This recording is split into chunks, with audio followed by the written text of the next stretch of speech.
Are there any differences between the 4th of July or Independence Day in the United States now and when I was a child? That's what I'm going to talk about today. Welcome to English Coach 3Ts. If we haven't met, my name is Tanya and I live here in Southern California, but I have lived in 9 different states. And one of the things that I tell students is that most of the time that I was growing up, I lived in the Midwest. So, this part of the country in the middle is what we call the Midwest. And there are some differences between the Midwest and, of course, the West Coast and the East Coast that contribute to some of the differences that I'm going to talk about today. But I want to know what your questions are about the 4th of July. And if you know me, you know I really love to learn about your culture and your country and where you're coming from. So I'm curious if you have an Independence Day or a day that you celebrate your country, in your native country. Um, Depending on where you are now, you might not be in your native country, but I always love to learn those things. So, also, having said that, if this is your first time here, let me know so that I can get to know you a little bit better. And as I go along today telling you some of these differences, the whole idea is for you to have more comprehensible input, more things you can listen to that you understand so that you learn more vocabulary, more phrases, and you also are learning grammar at the same time.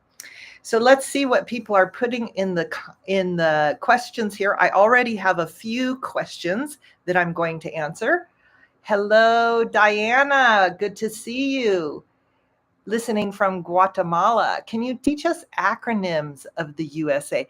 I can. Do you have any specific acronyms that you would like me to talk about? Fernando, welcome. Good to see you. Yes, today is July 3rd. 2024, and we celebrate our independence on the 4th of July here in the United States. And in fact, we don't call it Independence Day very often. You will hear that, you will see that, but it's much more common to say the 4th of July or even the 4th. For example, somebody might say, "What are you doing for the 4th?" And to be more accurate so that you can learn a little connected speech, they won't say, "What are you doing for the 4th?" They'll say, "What are you doing? What are you doing for the 4th? For the 4th. What are you doing for the 4th?" That's what are you doing for the 4th. So if you have watched other videos I've made and you're having trouble understanding natives or fluent speakers when they speak quickly, a large part of that is because they use connected speech like that and they don't say each word clearly. They put them all together and say, "What are you doing for the 4th?" So this year, I am going to go to a parade in my small town here to celebrate the 4th of July. One of my students asked me earlier, "Do I celebrate the 4th?" And so it's interesting because in the United States, if you ask someone, "Do you celebrate the 4th?" we mean in general, like, are you opposed to celebrating? Are you okay with celebrating? And this is something that is very different than when I was a child. When I was a child growing up in the 70s, we didn't ask people if they were opposed to or going to celebrate the 4th. Everyone celebrated the 4th. And if you didn't really talk about it. It was only because you felt like doing something else. I personally didn't know of anyone who didn't celebrate the 4th. It was a big celebration, and everyone I knew celebrated that holiday. Now, having said that, we don't all get the day off for the 4th of July. We might call it a banker's holiday, meaning that the banks and the government offices will be closed. All the kids are out of school anyway because it's summer. But there are a lot of people who will work on the 4th of July. Not that that's a big deal, because today in 2024, a lot of the celebration is focused around fireworks and nighttime activities, getting together with friends, maybe having a few beers, something like that. It isn't that we didn't do those kind of things when I was a child, but the focus was more on family and picnics and doing things in small groups. We didn't focus on these large activities that were put together by the city. In fact, I was thinking about this earlier today, that if you had told me in the 1970s that I would be talking to thousands of people about what I do or did for the 4th of July, I wouldn't have believed you. I wouldn't have thought it was possible. I would have thought that just can't happen, because if anybody is going to talk about the 4th of July, it would be a city official or maybe a politician, maybe somebody in an educational setting, but more likely someone like the mayor of the city, something like that. Today, of course, one of the biggest differences between now and my childhood is the internet and, of course, social media.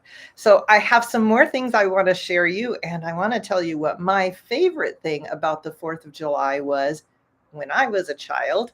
But first, I want to see if anyone has any questions. Welcome, everyone, and thank you for your comments. Just a note, all of your comments are helpful and help me to keep this channel going, so thank you so much. Let's see. Hi, I'm Arceli from Mexico. Welcome. In my country, we celebrate our independence September 16th. This is really interesting because I only learned that recently, even though we are neighbors, Mexico and the United States. I have students who are Mexicans who taught me this, but all of the people who I had met from Mexico were living either in California or Arizona. Often they were my students, and they talked about celebrating their independence on May 5th, which we call Cinco de Mayo, because that's how you say it in Spanish. And Cinco de Mayo celebrations are big in the United States. And a lot of people will say, that's only because we want another excuse to have a party. Of course, you don't have to have an excuse, but for Cinco de Mayo, eating Mexican food, listening to mariachi, which is a Mexican music, and having a few Mexican beers is very, very popular, no matter what day of the week it falls on. Let's see, we have people here from Venezuela, Mexico, France, Brazil, Sudan, all over the world. This is wonderful. Diana asks a great question. Are there any special foods for this holiday? Yes, Diana, and that is a little bit different. Not a lot, but a little bit different from when I was a child to now. Because when I was a child, it was very common to have some of the same foods potluck style. Potluck meaning everybody in the family or friends brings some food together, and for 4th of July to have a picnic. So common foods for the 4th of July are hot dogs and hamburgers, because you can grill them outdoors. Having a barbecue or grilling food is definitely a tradition for the 4th of July and any of our summer holidays. Watermelon and any red fruits as well, and blueberries, because there aren't a lot of blue fruits.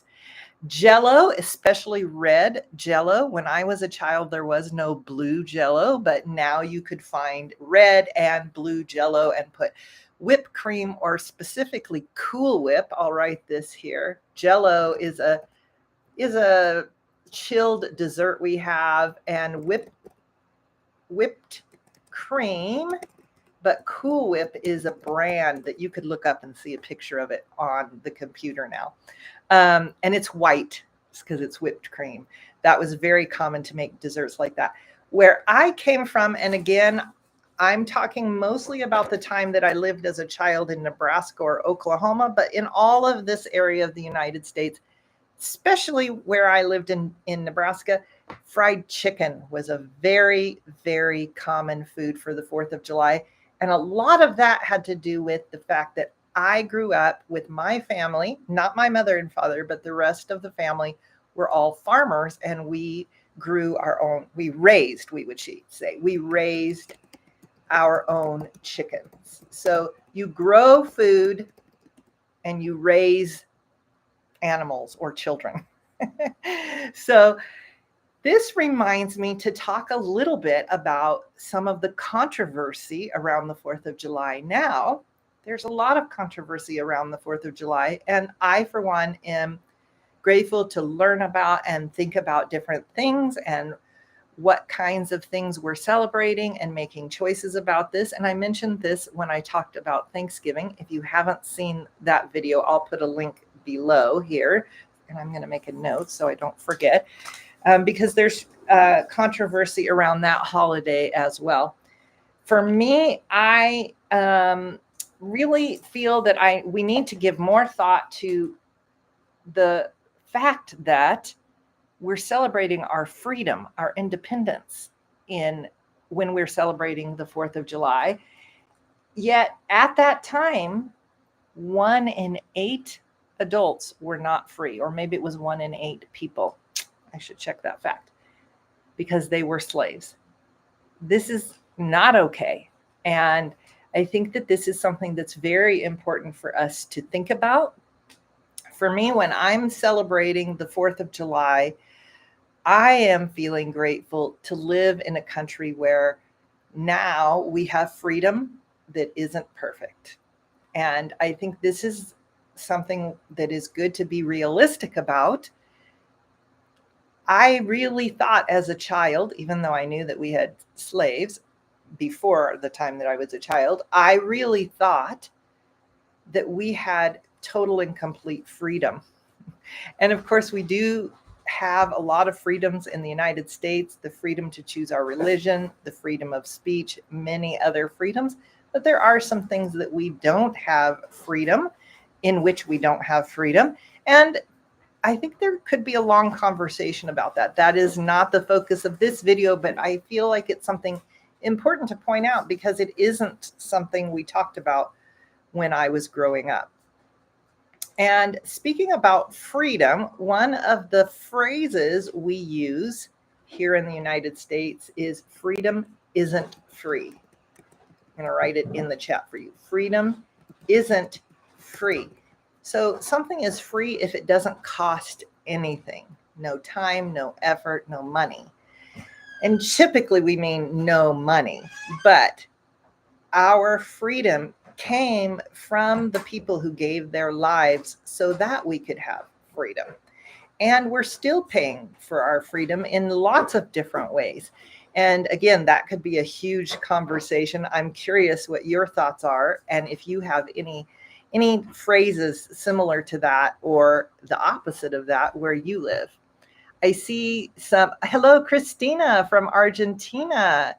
And I think maybe there's a question here. Do you have any groups for learning English for summer? I do. I have our women's fluency program. She Speaks is my women's fluency program. I'll be sure to leave a link for the wait list below. And if you are a woman who has been curious about, or now you're curious about our She Speaks women's fluency program, I do have a free class for women that you can sign up for. And I'm going to put that link in the description below as well. This time when I say free, I mean free, like it does not cost any money. And in that class, I'm going to teach you 3 of my best tips for becoming fluent, help you to see some of the things that may not be working and some things that you could do to become more fluent, and a bonus tip. So if you are a woman who has an intermediate or above level of English, you can join that free women's class by clicking on the link below. I think it's there already, but I will make sure that it's there when I post this video as a recording. Christina says Independence Day for us is on the 9th of July. we are close. It's next Tuesday. Wow, that's very interesting that we have such similar dates.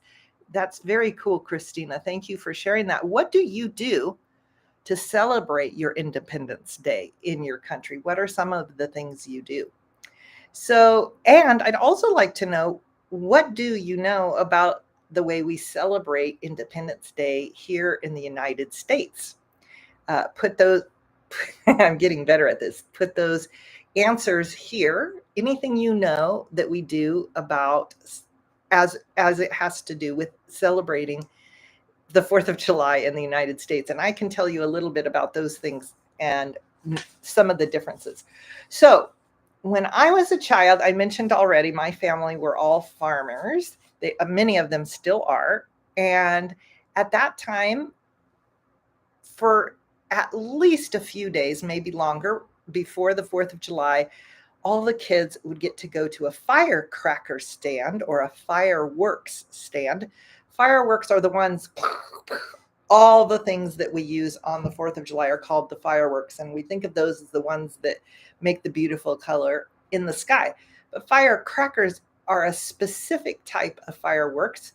And we would go buy firecrackers and fireworks as a child, little ones. And a little firecracker might be so it was a small thing. I haven't seen one in years, to be honest with you. I know they still make them, but I'm trying to look to see if I have anything small this size. It's smaller than, as big around as a pencil, but smaller. Okay, so here is a pen. A firecracker would maybe be somewhere, you could get a big one, but usually they were this big or maybe little tiny ones and not as big around as this.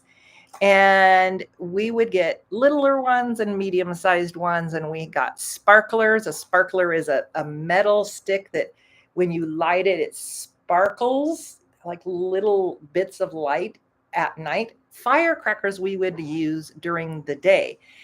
What I remember most is my brothers and I and my cousins would all get a few fireworks, and we would trade and talk about what we got and plan. And then on the 4th of July, we were allowed to go out during the day on the farm because there were no other houses around, and just in the farmyard, not out in the fields where the corn or the wheat would be growing, because that would be a dangerous thing for one of those fields to catch on fire. And in fact, it did happen sometimes. I remember there were other people who had their fields caught on fire. And of course, this would be a tragedy. And so we were told we had to go only in certain places, and we would light the firecrackers and poof, they would bang, a little bang. They weren't big, they weren't real destructive. And we would have a coffee can with all of our firecrackers in them. And then we might have another coffee can where we would light a firecracker, maybe on a piece of concrete, put the coffee can on and run. And then the firecracker, when it would go off, with boom, make the coffee can fly into the air. Or a plastic dish, like a butter dish is what we called it, was actually margarine. My children never had, I wouldn't say they never had any of these things, but their experience was very different growing up. Firecrackers were not allowed as much in different states, for one thing, and also there are differences between what you can do in the city and what you can do out in a rural area. So let me see what else you all are saying here. Welcome from Colombia and Japan. Welcome. I do have a Facebook page. Mansour asks, do you have a Facebook page? I do, and I do post there occasionally, but I don't spend a lot of time on Facebook. You can find me there under the same name, though. And I have an Instagram page that I am on regularly, so you can find that. Diana says, in Guatemala, we call these metal sticks estrellitas. Estrellitas, because the little sparks that come off of them look like stars. That makes sense to me. Christina said, when I was a child on the 9th of July, I went to a parade with my family. Now, this is another difference for me. It might be different for other Americans, but for me, Currently, it's common for me to go to the parade in my town, although sometimes I work. It depends on my schedule.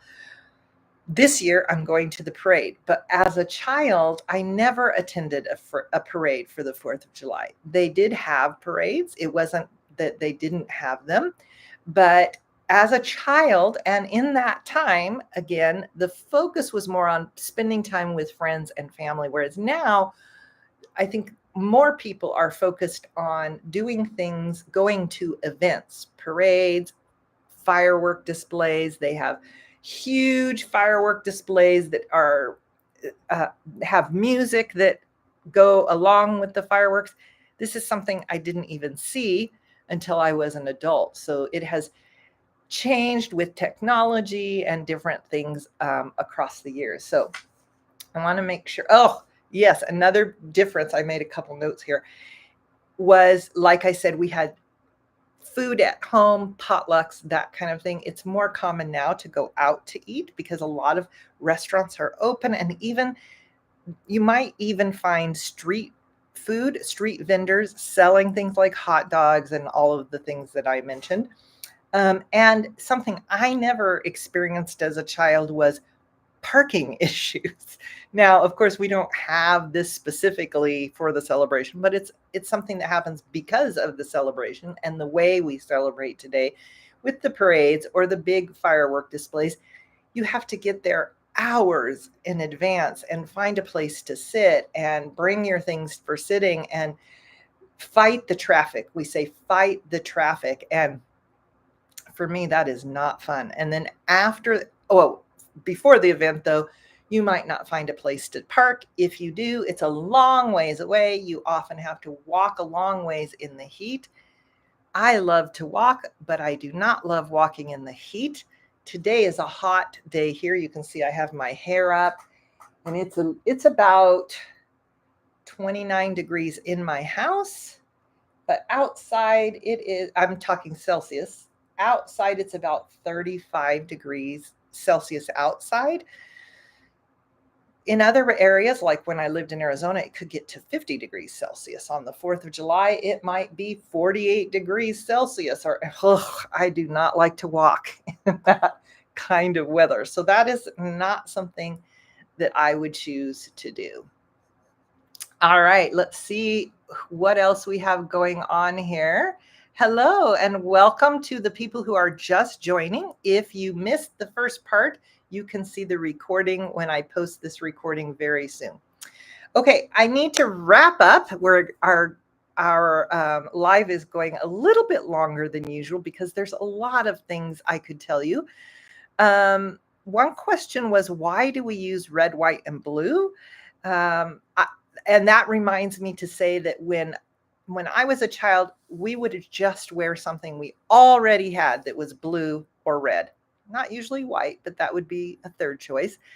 And now it's much more common to actually buy clothing that have the flags or 4th of July or, freedom or something printed on them. And this was not something we saw a lot of. We did see some, but not a lot of that when I was a child. And this is my 4th of July shirt. So I wore it today, and then I will take it off so I can wear it tomorrow to the celebration for the parade. And red, white, and blue, you probably know, are the colors of our flag. Of course, they do have meaning, and that's a whole nother video, but that's why we use these colors to celebrate the 4th of July. Christina asked, that day we can eat empanadas or locro, and you're talking about Argentina. And it's in the winter. Yes, that's true. I didn't think of that. Your 9th of July is our summer and your winter. So I know what empanadas are, but I'm not familiar with locro. Maybe you could tell us a little bit more about that, Christina.